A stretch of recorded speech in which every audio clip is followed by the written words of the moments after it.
मौजूद हैं नाजिया मलिक, जिनको आप टेलीविजन स्क्रीन्स पर देखते हैं मॉर्निंग शो में। मॉर्निंग शोज के साथ साथ आपने इनको जनरली भी टेलीविजन पर देखा है।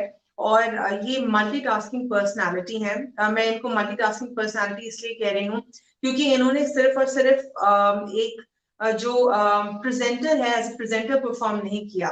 इनकी एक्सपर्टीज बहुत सारी डिफरेंट एरियाज में है। फॉर इंस्टेंस अगर मैं बात करूं, कुकिंग में भी इनकी एक्सपर्टीज है। हालांकि हम देखें कि एक एंटरटेनमेंट वाला शख्स जो है क्या वो कुकिंग एक्सपर्ट हो सकता है, तो काफी मुश्किल लगता है। इसके अलावा हम इनकी दीगर एक्सपर्टीज की बात करें तो वो इनकी मेकअप में है।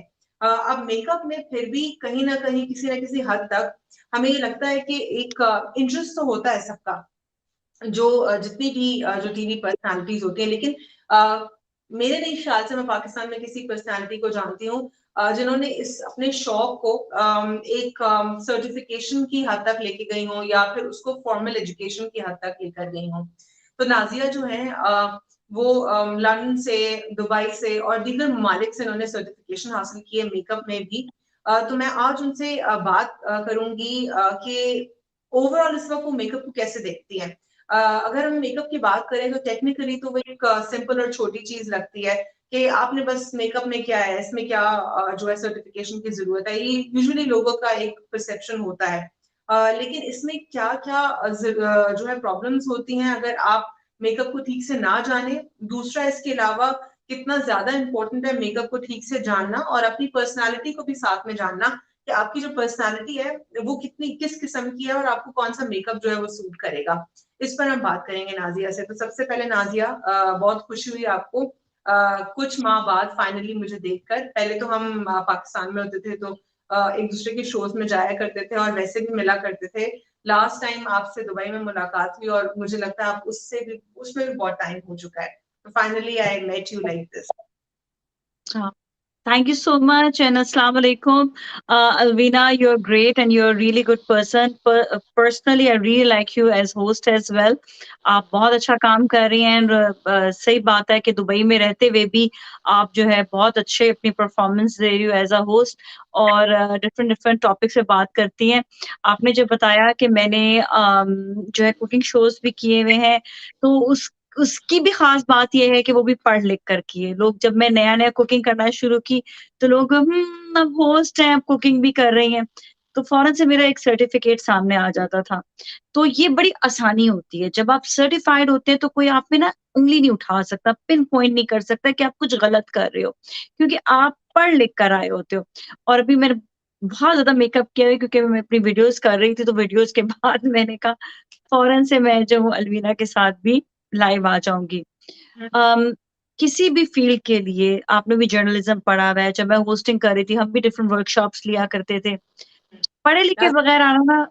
हंसी आ रही है और वो बात याद आ रही है, जेबीआर में हम हाँ। दोनों जब थे तो वहां आई टोल्ड यू बस करो, क्या कर रही हो, इतने पैसे लगा रही हो, कभी लंदन जाती हो पढ़ने के लिए, कभी दुबई हाँ। जाती हो। तो हम्म।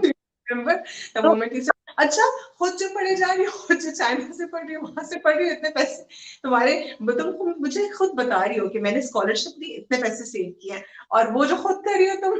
मुझे बड़ी हंसी आती है वो चीज याद करके।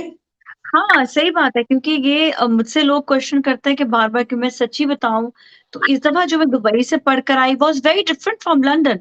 जो लंदन की पढ़ाई थी, तो एक दिन मेरी दोस्त ने मुझसे पूछा आज कौन सा वाला मेकअप किया है, लंदन वाला या दुबई वाला, तो मैंने उससे कहा दोनों का ब्लेंडेड मेकअप है। तो ये एक बड़ी चीज होती है कि आप एक तो plus, if I go for job anywhere around the world, तो मेरे पास इंटरनेशनल सर्टिफिकेशन होगी।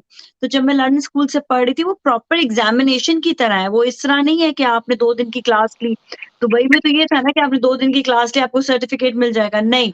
Not in London. London school में आपको प्रॉपरली पढ़ना है, एग्जामिनेशन है, और आपको एग्जामिनेशन में वो फेल भी कर देते हैं, आपको री एग्जाम भी आपको देना पड़ता है। तो मतलब ये है कि एक आसान चीज नहीं होती है जाकर पढ़ना। ऑल द वे आप लंदन गए हैं, आपका पूरा थीसिस है, आपका पूरा आपको पूरा आपका होमवर्क होता है जो आपको देते हैं, फिर क्लास वर्क होता है, फिर एग्जामिनेशन होती है, लॉट्स ऑफ थिंग्स। लेकिन पढ़ लिख कर मुझे फायदा ये हुआ कि जहां मैं खड़ी होती हूँ वहां पर जब मेरे साथ वो शख्स जिसने सर्टिफिकेशन नहीं ली होती है, वो कहीं पे गलत कर रहा होता है तो वो मुझे ये नहीं कर सकता कि नहीं नाज़िया मैं सही हूँ। So I can say you are wrong, आपने गलत, ये तरीका गलत है। तरीका गलत, देखिए मेकअप में बहुत सारे तरीके होते हैं। तरीका कहाँ गलत होता है? जहाँ पर हाइजीन आपकी आ जाती है। यहाँ पे कोई हाइजीन का जो है ना ख़्याल नहीं रखता। हाइजीन का ख़्याल रखना ज़रूरी है। देन हर कोई एक ही तरह का मेकअप कर रहा होता है। अब मेकअप में आपके पास क्योंकि यहाँ पर सिखा दिया जाता है वन टाइप ऑफ मेकअप कि ऐसा ही करना है, लाइनर यूँ लगाना है तो यूँ ही लगाना है, यूँ लगाना है तो यूँ ही लगाना है। कोई हम्म, किसी के फीचर्स नहीं देखता। तो यहाँ पे फीचर्स को देखना बहुत ज़रूरी है। हम्म। ठीक, तो फीचर्स को देखना बहुत ज़्यादा ज़रूरी है, यानी आपको अपनी पर्सनैलिटी को भी स्टडी करना होता है और यस, अकॉर्डिंगली करना होता है, जोकर नहीं बनाना आपको अपना आप, कि बस बहुत बिल्कुल। सारा थोप लिया, सब कुछ थोप लिया। अच्छा, दूसरा एक इम्पोर्टेंट चीज़ जो हम बात कर रहे थे, तो मुझे आपने बहुत ही एक अच्छा एक वैलिड पॉइंट रेज़ किया, जो हम सब जानते हैं, लेकिन उस पर बहुत सारे लोगों की अटेंशन नहीं होती है। फॉर इंस्टेंस जैसे आपने कहा कि अ, बहुत ज्यादा इन्फ्लेशन है पाकिस्तान में और लोग सस्ती चीज को लेना पसंद करते हैं, क्योंकि बेहतर ये है कि जो चीज अफोर्डेबल हो उसको वो बेहतर तरीके से उनके बजट में आ जाती है। मेकअप की भी बात यही है, क्योंकि मेकअप को प्राइमरी चीज तो समझा नहीं जाता और टेक्निकली है भी नहीं प्राइमरी चीज। हाँ, अगर कुछ प्रोडक्ट्स को हम ले लें तो वो आपको प्राइमरी यूज के लिए अब नॉर्मली लाइफ होने लगी है, लाइफ में यूज होने लगी है। तो अब अगर जिस तरह हम बात करें महंगी प्रोडक्ट्स की, महंगी प्रोडक्ट्स का क्या रिजल्ट वाकई डिफरेंट हुँ, आता है as compare to cheap products, या ओके। फिर products, number one, and number two क्या इतना ज्यादा क्या दोनों में डिफरेंस होता है, पहले ये बता दीजिए अच्छा, फिर आगे ले मैं चलते हैं। हाँ, पहले तो ये कि सबसे पहले हमें ये देखना है कि मेकअप हमारे देखें, शादी एक पूरी इंडस्ट्री है, ठीक है? शादी पूरी इंडस्ट्री है और यहाँ पर शादी की इंडस्ट्री में आप महँगी से महँगी शादी भी कर रहे होते हैं। आप महँगे से महँगा खाना भी रख रहे होते हैं। जिनके पास तो जो अफ़ोर्ड नहीं भी करते हैं, वो 2 टाइप की डिशेज़ तो रखते ही रखते हैं, ठीक है? Which is very, very important. जहाँ पर आ जाता है कपड़ों की बात, आप कपड़े भी ठीक है, अपने मुताबिक ले रहे होते हैं। फिर आता है आपका मेकअप आता है। मेकअप जब आता है तो उसमें पहले तो मैं बात करूँगी चीप मेकअप और महँगे मेकअप की। देखिए, जो शख्स 4000 का जोड़ा शादी पे पहन रहा है, वो 2000 का भी मेकअप कराए तो समझ आता है, ठीक है, चलो वो अफ़ोर्ड नहीं कर सकते। 15,000 का जोड़ा पहनता है, 4000 का मेकअप करा रहा है, चलो समझ आता है। जब आप 2 ढाई लाख का जोड़ा पहन रहे हैं और फिर जब आप कहते हैं कि जी मुझे आप ₹2000 डिस्काउंट दे दें, आप में 8000 का मेकअप बहुत महँगा है या 15,000 का मेकअप आपका बहुत महँगा है। तब अफ़सोस होता है कि आपने कपड़े पे इतना खर्च कर लिया, जो आपका जो है ग्लिम्प्स नज़र आएगा आपके कपड़े का, क्योंकि आपका सबसे पहले जो चीज़ नज़र आती है वो फेस आता है। आप अपने फेस पे तवज्जो नहीं दे रहे, ठीक है? आपने अब उन लोगों को मैं कहती हूँ जब आप ढाई लाख का जोड़ा ले रहे हो, आप 1 लाख का जोड़ा ले रहे हो, जब आप 50,000 का भी जोड़ा ले रहे हो, तो अपने फेस पर कम से कम 15,000 का अच्छा वाला मेकअप करा लो या 10,000 का अच्छा वाला मेकअप करा लो। डिफरेंस बताती हूँ क्या आता है, प्रोडक्ट में डिफरेंस बहुत ज़्यादा होता है। जब आप दो वर्थ भी हुँ, गिर जाता है टेक्निकली, जो आपने कपड़े पहने हैं महंगे उसकी भी टेक्निकली वर्थ गिर जाएगी अगर आपका चेहरा ही बिल्कुल। अच्छा नहीं रहेगा। अब ये है कि जो यहाँ पे मेकअप आर्टिस्ट आजकल जो नई लड़कियाँ आ गई हैं, उनके साथ प्रॉब्लम क्या है कि वो वन आई शेड लगाकर कलर, उसके ऊपर वन लाइनर लगाकर पतला-सा और उसके बाद फिर ब्लश ऑन, किसको नहीं आता लगाना, ब्लश ऑन लगा के वो यहाँ तक ब्लश ऑन आ जाए, वो यहाँ तक आ जाए, वो यहाँ तक आ जाए, वो इधर आ जाए, उनको कोई फ़र्क नहीं पड़ता, ठीक है? जो मेकअप करा रहे होते हैं 5000 वाला, 6000 वाला, बिल्कुल आप कराएँ, हम आपको माइंड नहीं करते हैं, प्रोडक्ट कौन-सा यूज़ कर रहे हैं। फिर आपने प्रोडक्ट में फ़र्क ये होता है कि जब आप हाई एंड प्रोडक्ट्स यूज़ कर रहे होते हैं, तो वो आपको कभी रैश नहीं देगा, वो आपको कभी भी एलर्जीज़ नहीं देगा। क्योंकि कुछ उसमें ऐसे इंग्रीडिएंट्स होते हैं जिसकी वज़ह से एलर्जीज़ या आपको जो आपके फेस के ऊपर प्रॉब्लम नहीं आएगी कोई। लेकिन जब आप सस्ता प्रोडक्ट यूज़ करते हैं, तो उसमें आपने इंग्रीडिएंट्स क्या-क्या हैं? अभी कुछ ऐसे प्रोडक्ट्स आए हुए हैं जो पाकिस्तानी ब्रांड्स हैं, वो जो चाइना के या वो दूसरी ममालिक से, टर्की से वो लाकर अपना लेबल लगाकर बेच रहे हैं। उसके ऊपर इंग्रीडिएंट्स नहीं लिखे होते हैं, तो मैं कहती हूँ इंग्रीडिएंट्स कहाँ हैं? और उन इंग्रीडिएंट्स जिनके ऊपर लिखे भी हों, उनके ऊपर वो वाले इंग्रीडिएंट्स नहीं हैं, जो आपको एलर्जीज़ से बचाते हैं। तो इसका मतलब कहीं न कहीं कोई न कोई फ्लॉज़ है। फिर ये हुँ, आ जाता है कि आप जो सस्ता मेकअप करा रहे हैं, अब मैं ये नहीं कहती हूँ कि भई आप मेरे पास ही आए महंगे मेकअप के लिए, अब मैं बहुत महंगा मेकअप नहीं करती हूँ फिर भी, लेकिन मैं कहती हूँ आप कंपैरिजन करें। आप उनके पास जब जा रहे हैं जो सिर्फ आपको एक आई शेड लगाकर एक लाइनर लगा रहे हैं और आपकी शक्ल जो के ऊपर फीचर्स के मुताबिक काम नहीं कर रहे हैं, जो सिर्फ इंस्टा से देख कर जिन्होंने मेकअप को स्टार्ट कर लिया, बहुत डिफरेंस होता है। क्योंकि जब तक आप फीचर्स नहीं समझेंगे, जब तक आप स्किन नहीं समझेंगे, जब तक आप उनके फेस कट्स नहीं समझेंगे, you really can't do makeup. और मैंने देखा है कि हाँ, मैं कहती हूँ ओके फाइन, मतलब क्या हो रहा है, ठीक है, करो फिर काम जिससे करना है, जिसकी जो है वो आपने जिस तरह भी करना है फिर आप करें। तो इसको सीरियस लें थोड़ा-सा, मैं कहती हूँ। जितनी मेकअप आर्टिस्ट इस वक़्त नई आई हुई हैं, जो इंस्टा से या जो सोशल मीडिया से या यूट्यूब से देख-देख के वो काम कर रही हैं, आई मस्ट से कि थोड़ा-सा पढ़ भी लें प्लीज़। आप थोड़ा एजुकेट अपने आप को करें कि आपके साथ जब कोई प्रोफेशनल इंसान खड़ा होगा, तो एट लीस्ट उनको आपको नोहा होनी चाहिए। अब व्हेन आई स्टार्टेड, उस वक़्त जो है मेरे जो टीचर थे उन्होंने मुझे पढ़ाया और उन्होंने फेस कट के हिसाब से भी पढ़ाया था और सर्टिफ़िकेशन उस वक़्त नहीं दी थी, लेकिन ये है कि उस वक़्त वो खुद भी बाहर से पढ़ कर आए थे, तो उन्होंने पढ़ाया तो मुझे अच्छा लगा। और फिर बाद में मैंने अपनी स्टडीज़ खुद भी रखी, मैं बहुत ज़्यादा पढ़ती थी। इतना मैंने जो है, चाहे मैं गूगल से रिसर्च करके, बुक्स उठा-उठा के, हमेशा से स्टडी का शौक है। Then I started taking lots of workshops. मैं 2010 से वर्कशॉप्स ले रही हूँ। लेकिन सर्टिफ़िकेशन इसलिए नहीं ले सकी थी क्योंकि उस वक़्त मेरी इतनी वो नहीं थी कि मैं बाहर जाके सर्टिफ़िकेशन ले सकूँ। तो मैं कहती हूँ आप हम जैसे लोगों से, जो नए मेकअप हम जैसे लोगों से आप थोड़ी बहुत जो है असिस्टेंस लें, आप समझें, हमसे आके सीखें, तो आपके अपने लिए बेहतर होगा। ठीक। अच्छा, एक तो आपने बताया कि जिस तरह जो प्रोडक्ट्स होती हैं हाई एंड प्रोडक्ट्स, वो आपको कोई एलर्जीज नहीं आपको उससे होती हैं, आपकी स्किन खराब नहीं होती, कोई इश्यूज नहीं होते हैं आपको, क्योंकि उसको उसका जो R&D डिपार्टमेंट होता है वो इतना स्ट्रांग होता है, अपनी प्रोडक्ट्स डिजाइन ही वो इस तरह करता है कि आपको कोई भी साइड इफेक्ट उससे ना हो। नंबर 1 एंड नंबर 2, क्या ऐसा होता है अगर एक बंदी ने एक एक खातून ने बहुत ही एक्सपेंसिव प्रोडक्ट्स यूज की स्किन पे और एक खातून ने जो है चीप प्रोडक्ट्स यूज क्यों, क्या उन दोनों के रिजल्ट्स के ऊपर भी डिफरेंस आएगा? क्या फील होगा कि इसका बहुत अच्छा रिजल्ट है और इसका तो बहुत ही गंदा लग रहा है? यस, रिजल्ट से बिल्कुल, बिल्कुल फ़र्क पड़ता है क्योंकि फाउंडेशन जो है आपकी जो सस्ती वाली होती है, वो थोड़ी-सी स्किन पर ठहर जाती है, वो बहुत ज़्यादा ब्लेंड नहीं होती है। जो अच्छी फाउंडेशन होती है, वो हमेशा ब्लेंड भी हो जाती है, देयर इज़ अ वे। बाज़ दफ़ा स्किन जो आपकी अच्छी फाउंडेशन से भी खराब हो जाती है क्योंकि आप अपने ब्रशेज़ को सही वॉश नहीं करते हैं। मैंने एक मेकअप आर्टिस्ट को, मेरी चीखें निकल गई थी उस वक़्त, मैंने ऑन एयर देखा कि वो इतना गंदा ब्यूटी ब्लेंडर दिखा रहा था स्क्रीन पर। मैंने कहा भाई ब्यूटी ब्लेंडर धो तो लेता, मेरे दिल में हो रहा है यार इसने धोया तक नहीं है सर ब्यूटी ब्लेंडर। तो हम ये कहते हैं कि आप अब देखिए उसको ये भी नहीं पता होगा कि ब्यूटी ब्लेंडर धोना किस तरह है, जिसकी वजह से क्योंकि नया-नया ब्यूटी ब्लेंडर आया था उस वक़्त उसको धोने का तरीका नहीं पता था। मैं कहती हूँ भाई आप डिटर्जेंट ले लें या शैम्पू ले लें, उससे आपका ईज़ी या सोप ले लें, उससे भी धुल जाएगा। अब तो ब्यूटी ब्लेंडर्स इतने सस्ते हो गए हैं कि आप इज़िली जो है आप हर क्लाइंट पर नया ब्यूटी ब्लेंडर भी यूज़ कर सकते हैं, इतने सस्ते हो गए हैं।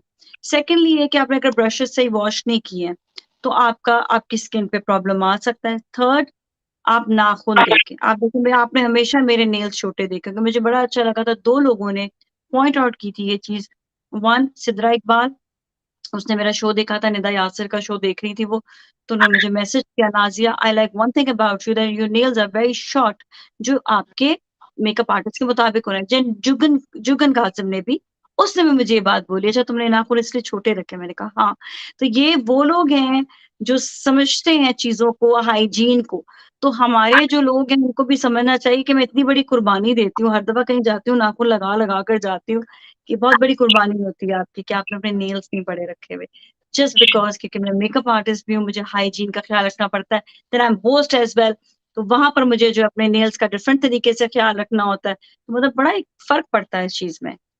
यानी हर चीज को डिफरेंट तरीके से लेके चलना चलना पड़ता है, हर जगह के डिफरेंट प्रोटोकॉल्स हैं। जब आप टीवी पर होती हैं प्रेजेंटर, तो उसके डिफरेंट प्रोटोकॉल्स हैं। जब आप काम करते हैं एज ए मेकअप एक्सपर्ट, तो आपके उसके डिफरेंट प्रोटोकॉल्स हैं। और बिल्कुल अगर बिल्कुल। आप जहाँ पे करती हैं, तो वो याद है जब फर्स्ट टाइम मैं आपकी शो पे आई थी और वो आपने कुछ मुझे कहा था कि जरा चमचा हिला के दिखाओ, वो कितने साल पुरानी बात होगी, 3 साल पुरानी बात होगी शायद। विच वन, विच शो, कौन से? And it was cooking show in Ramzan. Pink show in Ramzan, या मुझे क्यों याद आ रहा है ये वाला शो, कौन सा था? दैट प्ले पर था, प्ले एंटरटेनमेंट। आई थिंक वो वक्त था, if I am not wrong, वक्त news may be. Oh, that is very old. That was around 2018. 18। अच्छा, तो हाँ 2000 याद है ना, जब हाँ किचन हाँ में हाँ, उस पे हाँ हाँ, आई स्टिल रिमेम्बर कि मेरे साथ जो है वो खड़ी हुई थी कुकिंग के लिए। और उससे पहले आपने मेरे साथ एक शो भी होस्ट किया था पीटीवी का, now it's ईद पे। 2023 and now whenever next you come here to UAE, फिर मैं अब बहुत सारी चीजें अब अच्छी बना लेती हूँ। अब वो हाल नहीं है मेरा 2018 वाला। अरे वाह, दैट इज सो गुड। देखो इंसान के ना हर हर हर लम्हा उसका सीखने का होता है। हाँ, लेकिन अलमीन बात ये है कि जब आप टीवी पर आते हैं ना, तो आपकी बहुत ज्यादा जिम्मेदारी होती है चीजों पे। तो जिस तरह मैं बताऊं ना, मैं एक शो देख रही थी कुकिंग का ना, उसमें एक शेफ थी। अब वो जिस तरीके और बहुत बड़े चैनल के अंदर बैठी हुई वो कुकिंग कर रही थी, और उसने जो आइसक्रीम डाली, ठश डाली, और ठुश ठुश ठुश सारी नीचे गिर रही थी वो आइसक्रीम, ठीक है। मैंने कहा बहन, मतलब एक शेफ का काम ये होता है, अब ये देखो शेफ का ये होता है कि आपने आइसक्रीम तमीज से डाली, और अगर नीचे गिरी है तो उसी वक्त ही आप साफ कर ले। होंगी अब उसने उस सारा काम कर लिया, उसके उसके बाद वो आइसक्रीम नीचे गिरी हुई थी। नाम किसी का नहीं लेना चाहती, but you know whom I'm talking about. I hosted a show with her, and she had no expertise being a TV presenter. She was not a journalist. She wasn't a host. She wasn't even a cooking expert, but she was presenting herself as a cooking expert. और फिर उसको show भी मिल गया, तो वो मेरे साथ co-host कर रही थी। और उसके जो ब्लंडर्स होते थे, कुकिंग में भी ब्लंडर्स आ रहे होते थे। तो ये आपका डिफरेंस होता है, जब आप कोई भी काम तो आपको मिल जाता है, लेकिन आपकी अपनी एक्सपर्टीज नहीं होती, ना तो as a TV presenter qualifications, ना ही आपके एज ए कुकिंग बिल्कुल एक्सपर्ट। तो हर जगह बिल्कुल बिल्कुल। ब्लंडर।